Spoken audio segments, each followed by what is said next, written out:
The G20 summit in India is drawing to a close with three big wins and one big message to China, deconstructing what's gone down and whether we're looking at the slow shaping of a new global order today. I'm Barkha Dutt, and you're with the Mojo story. Our big focus today continues to be on the conclusion of the G20 summit, a summit where the African Union is now a permanent member, making it a G21 of sorts. Xi Jinping may have chosen to skip the summit, but in that absence, several developments have taken place that actually send a strong message to China. Prime among them, an ambitious rail and maritime project linking India, Middle East, and Europe, a counter, as it were, to China's Belt and Road Initiative. At first, it looked like there would not be a consensus on Ukraine and Russia, but the declaration managed that as well. In fact, as the G20 Sherpa Amitabh Kant proclaimed, in all of the paragraphs, there was not even one where there wasn't 100% consensus. Now, there are those who may say that the resolution did not go far enough on Russia and Ukraine. But in many ways, India reflected its own position in this joint declaration, the Delhi Declaration. To look at the key developments of these past 48 hours, let me introduce a very, very special panel of experts on the program today.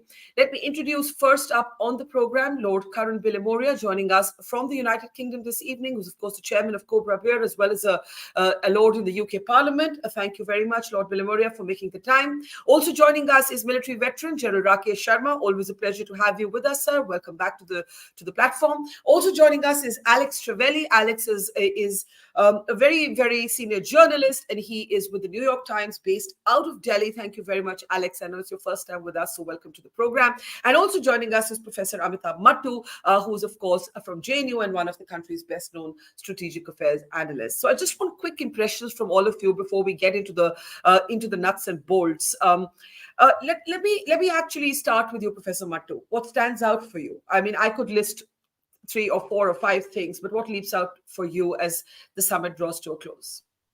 I think overall, the consensus, the Delhi Declaration, of course, stands out.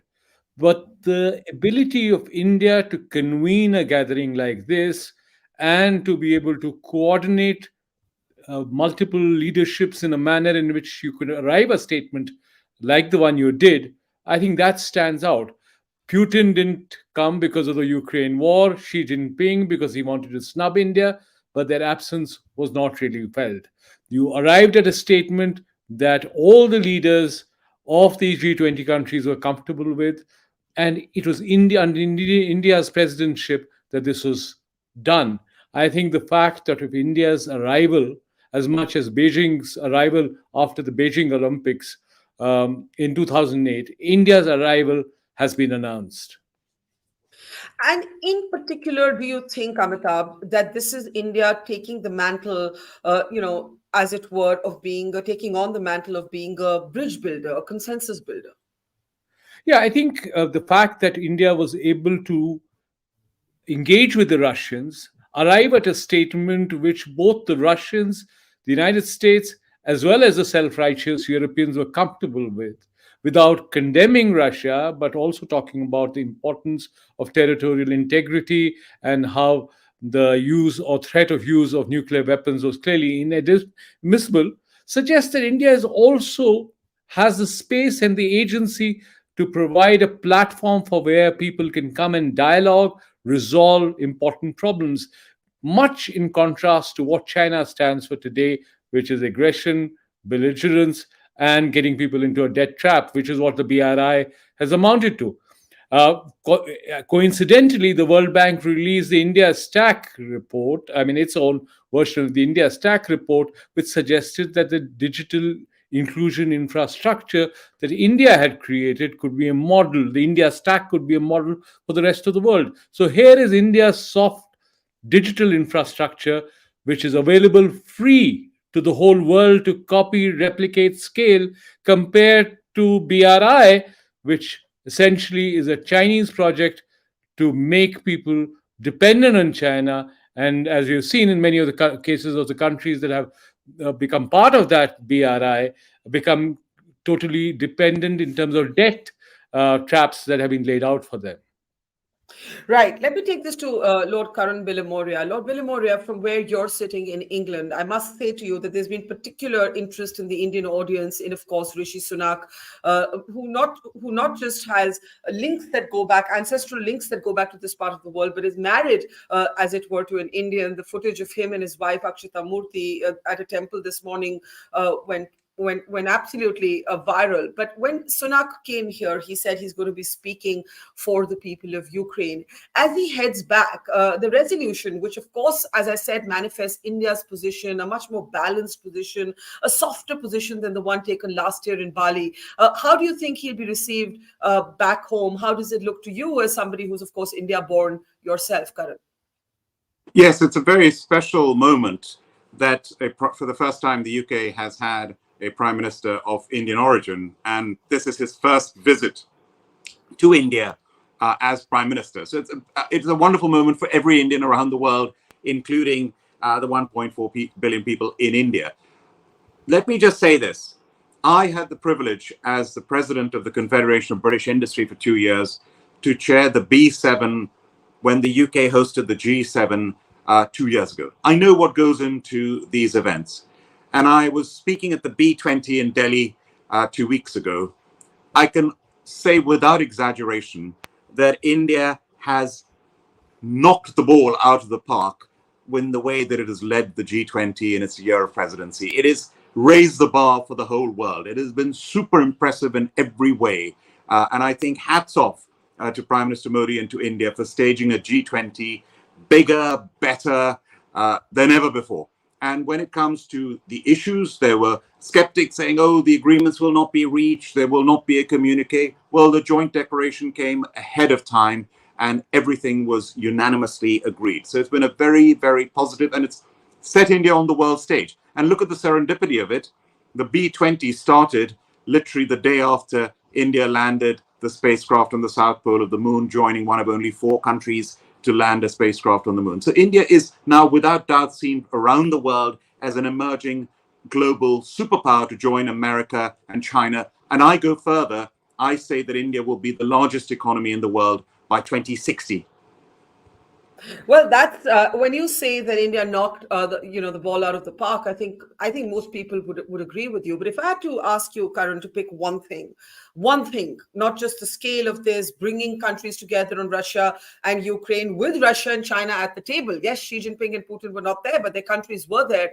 That's no mean feat. But what's that one moment, one announcement, one development that really spoke to you?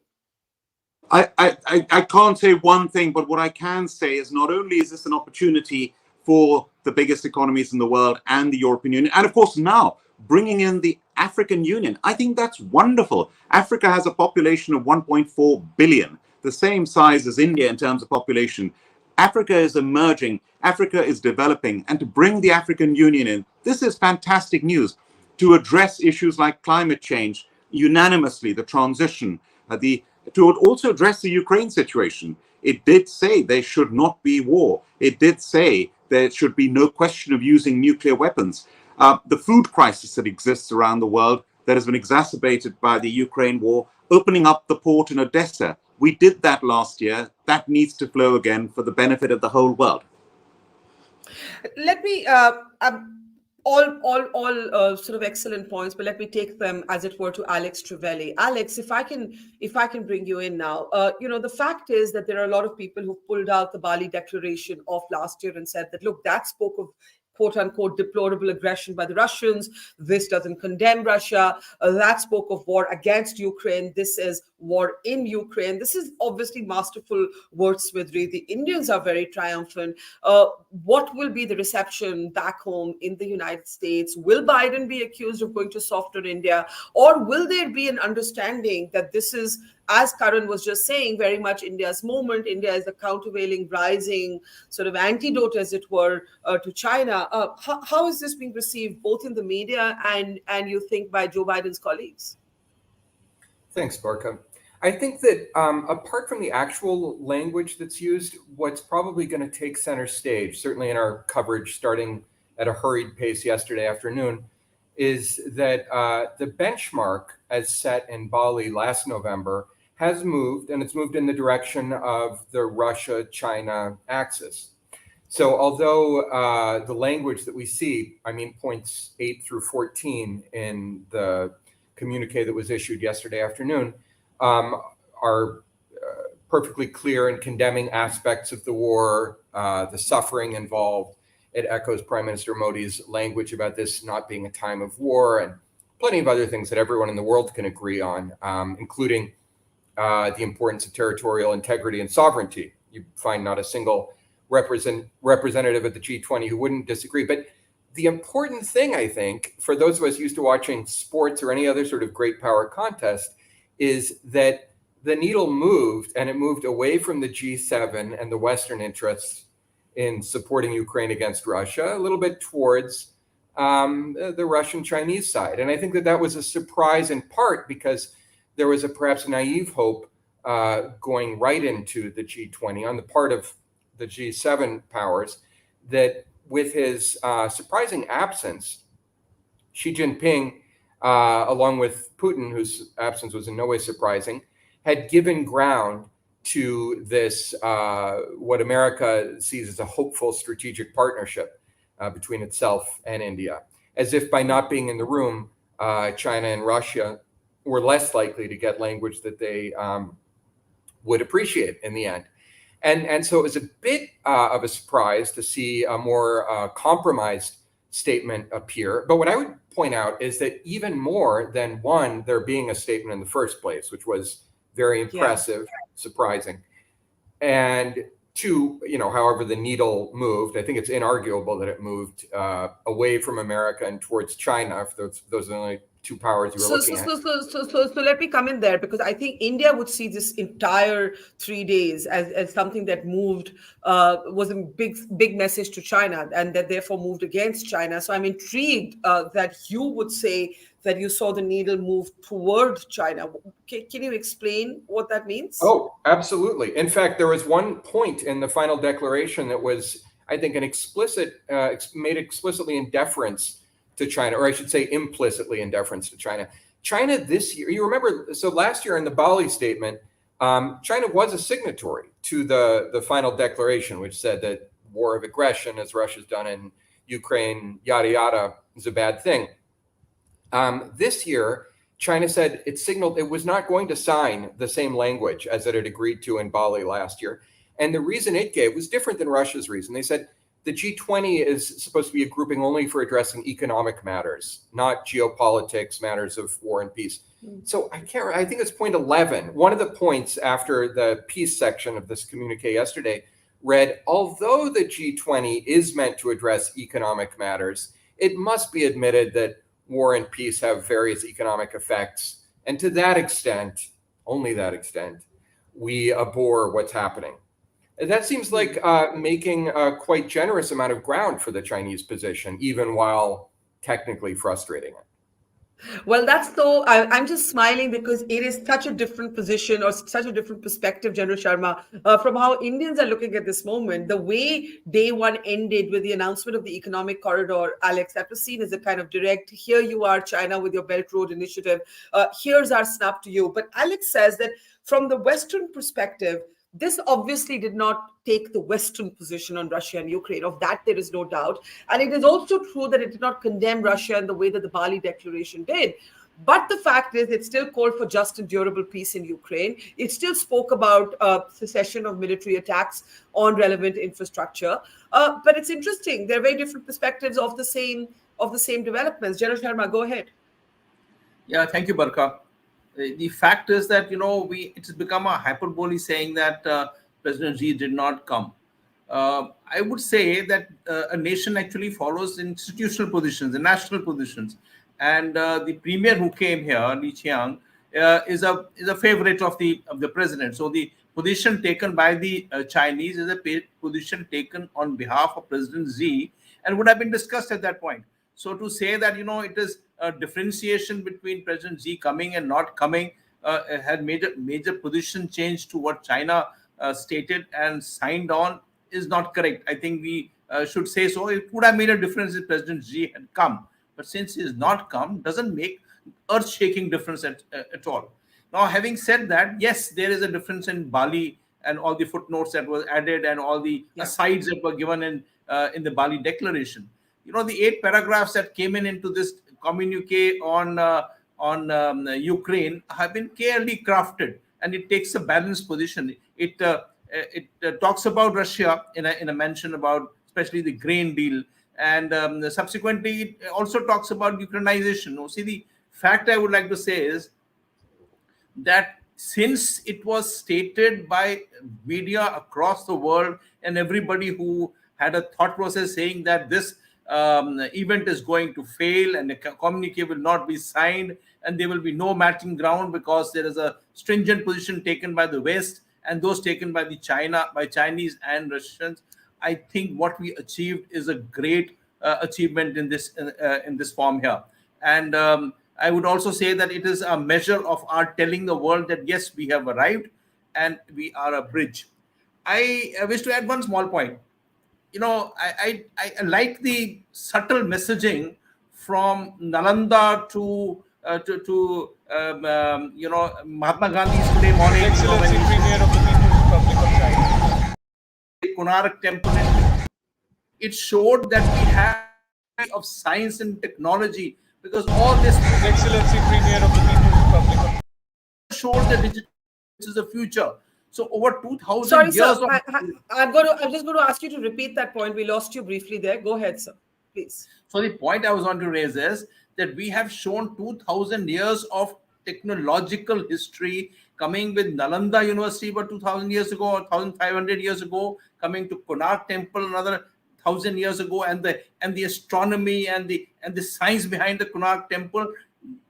Sabarmati, of course, today morning, and we have also displayed the digital stack which came under such kind of scrutiny by the world leaders all together, which was displayed in the Mandapam. So we have actually joined good about 2,000 years in a measure of what the strength India had over a long time and what we have shown for the future. I think this is a great strength shown in the subtle messaging out here.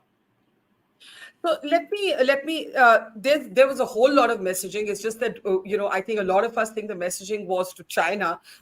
You are of course talking about the semiotics, the symbolism from Gandhi to Nalanda, the sort of the Konark wheel, as it were. But Amitabh, let's get down to what Alex has provoked us with, a provocative thought there. That if the needle is, if you're looking at the West on the one hand and the East on the other, as represented by China, then the resolution moved a little bit towards China. I don't know that any Indian would actually think that. Do you? And do you want to respond to that? Go ahead, Amitabh.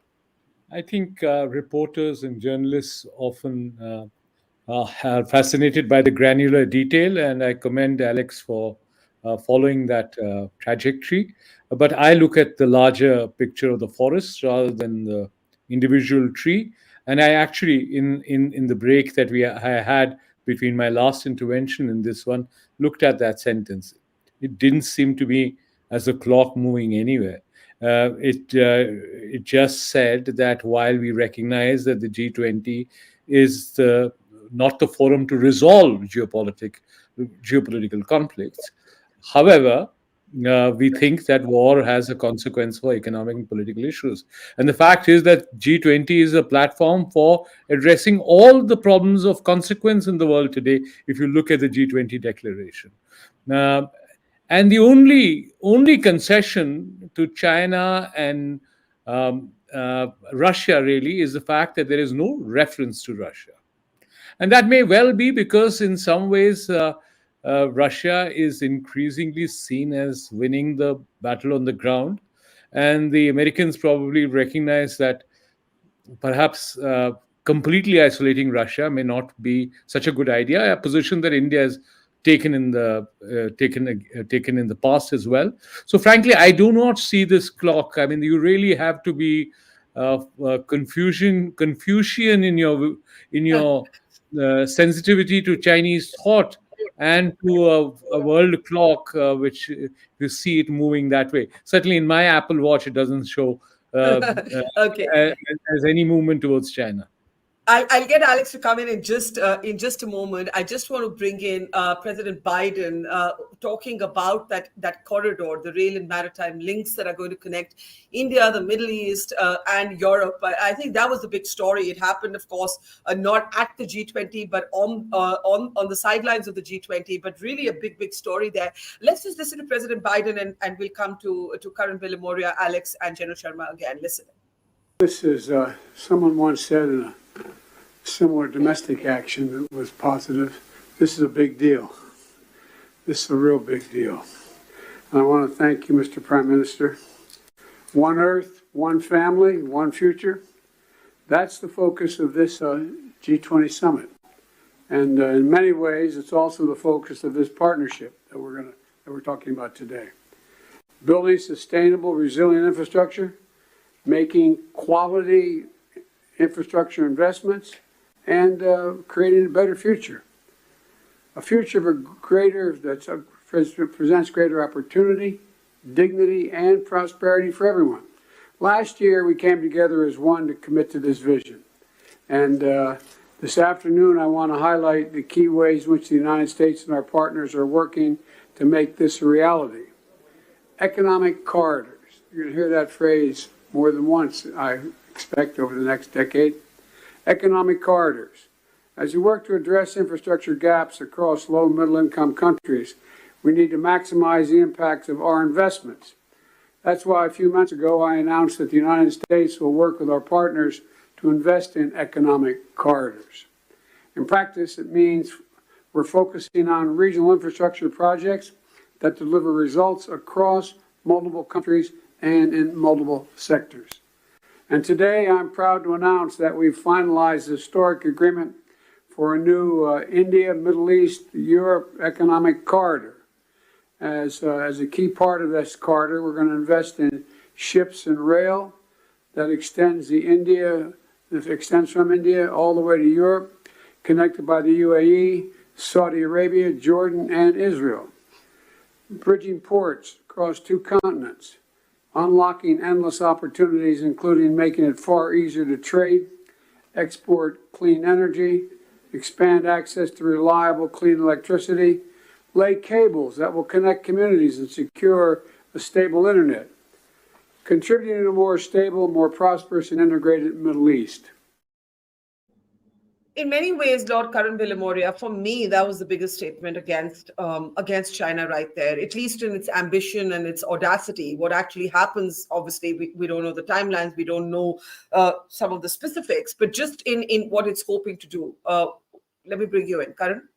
Yes, this is fantastic news that you have the G20 bringing the world together. India leading the G20, bringing the world together, agreeing on initiatives like this. This will be fantastic in increasing trade from India all the way through to Europe, including the Middle East and all the countries on the way. I mean, there are estimates that this could increase trade by up to 40% in those regions by this one step. And this is a step not being taken by China doing its Belt and Road Initiative. And we all know now what is the true colors of that.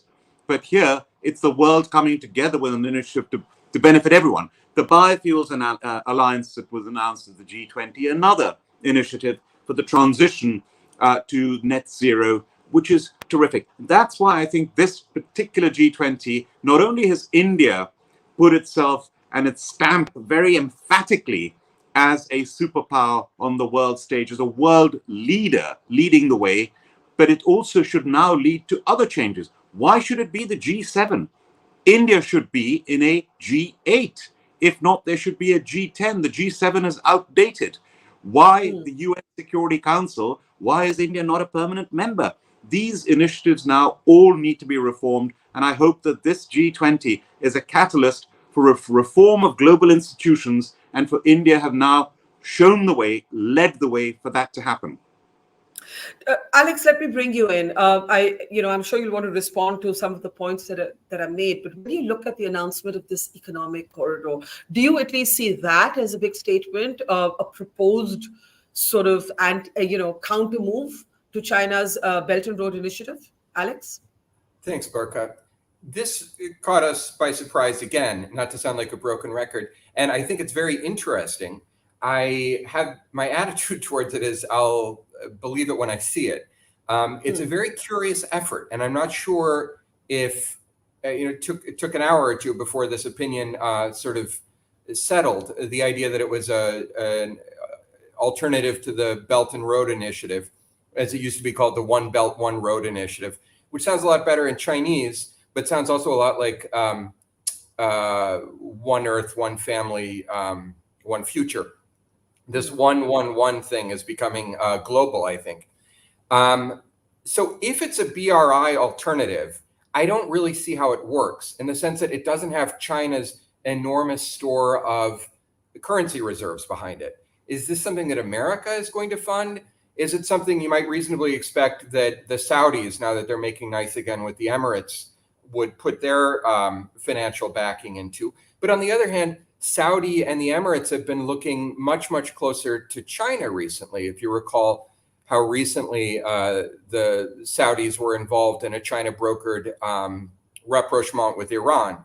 So I really, this one just opens up big, big questions for me. I don't know where they're going. I don't see it as a plausible alternative to the BRI, but maybe it's an important gesture in that direction. Maybe it's an important gesture. Why your skepticism? Is it because you don't know who's going to bankroll it, or is it something else?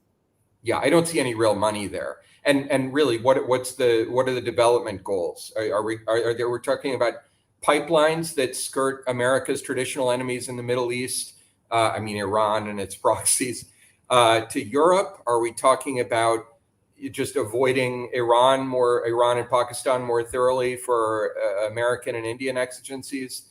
Belt and Road Initiative has had 12 years and more money than it should have to get going. Do we really expect to see expenditures of that nature from one of the countries involved in this new network?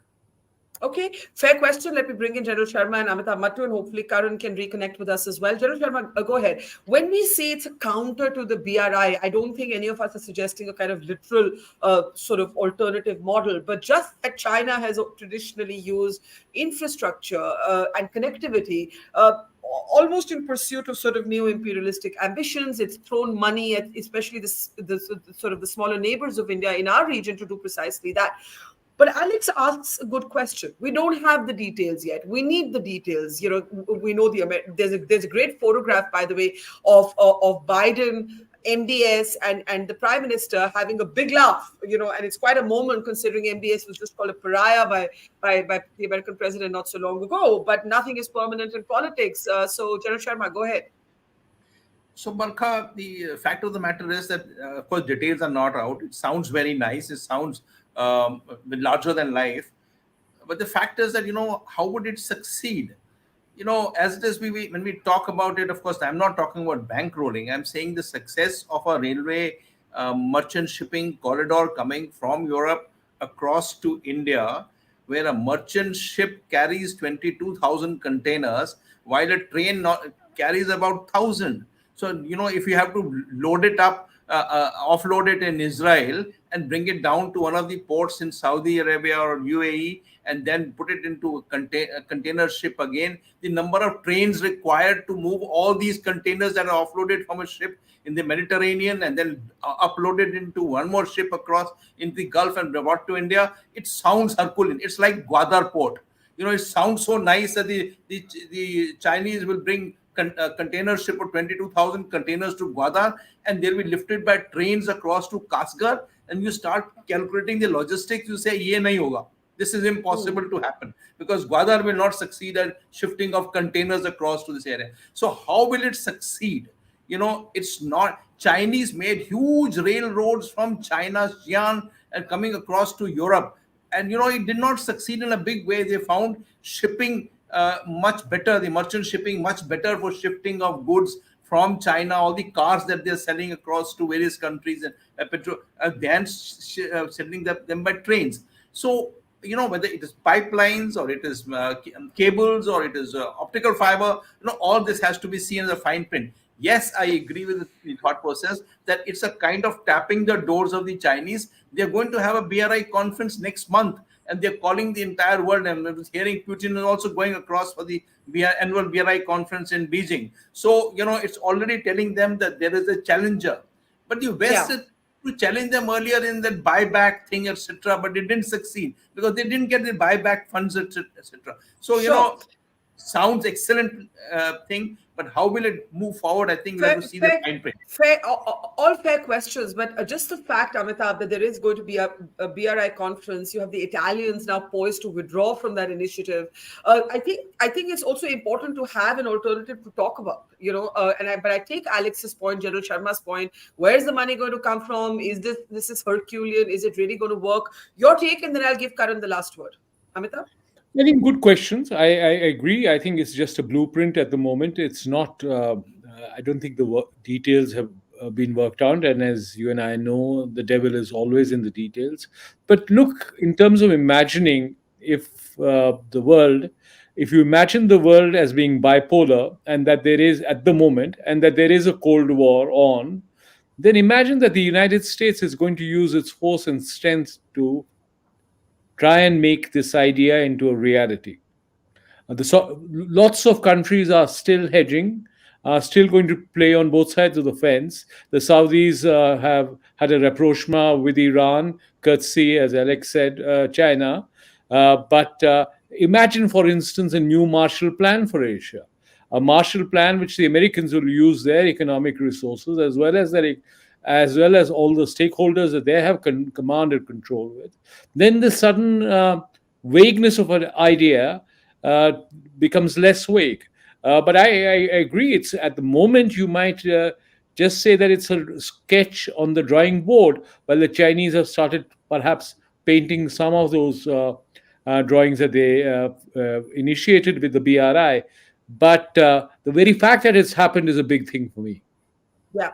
And in fact, you have Italy's Prime Minister Meloni, actually telling the Chinese premier on the sidelines of this very G20 summit, Lord Karan Villamoria, they give you the last word, Italy's decision to walk out of that Belt and Road initiative. So, Italy had officially agreed to sign up for the pact in 2019, and now it is conveying that it is walking out.